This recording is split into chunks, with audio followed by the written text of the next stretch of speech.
Hi, Randolph Scully, George Mason University. I keep coming back to a question or a point that Frederica Toita brought up at the opening session, which is that sort of one of the failures of the previous historiographies was their inability to deal with slavery, both sort of the ideological and in some cases the social history interpretation.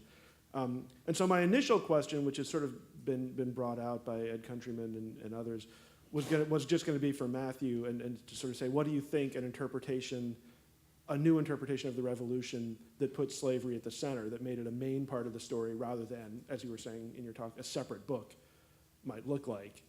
That's obviously sort of the challenge of your whole dissertation. Yeah. But I wanted to sort of add to that, because we've already gotten into that, how that story, as we begin to tell it, one where sort of, white liberty is grounded in other people's unfreedom, where sort of the appropriation of native lands is tied to westward expansion for cotton. We can imagine some of the parameters of that story. But if we were to recenter the revolution, the story of the revolution in that way, what would happen to Matt's people? What happens to does recentering the revolution around slavery in the South have implications for, New England, for the middle colonies, and for the sort of more traditional and more typical heroes of the story?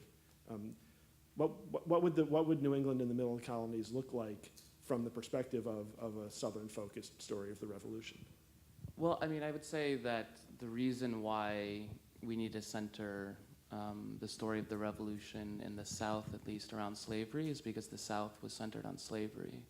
And so, what I try to do in the paper, and maybe I'm not explicit or efficient or competent enough at it, is to show the way in which the experience of war, and I'm talking about not just the ideas, but funding the troops, right? Like getting saltpeter, as David said at an earlier session, or getting food. The Continental Army is consuming like 500,000 pounds of wheat a month, right? Like extracting that from a slave society, how that leads to remarkable social fluidity. And in the South, and I don't want to get involved about the question of, could slavery have been abolished, because I don't think it could have, but in the South, in which wealth is tied up in slave labor, which is both capital and productive capital, it's through the accumulation of land and through the accumulation of slaves that the war is able to sort of catapult new men forward. And so I think, what I'm trying to do in my dissertation, which is,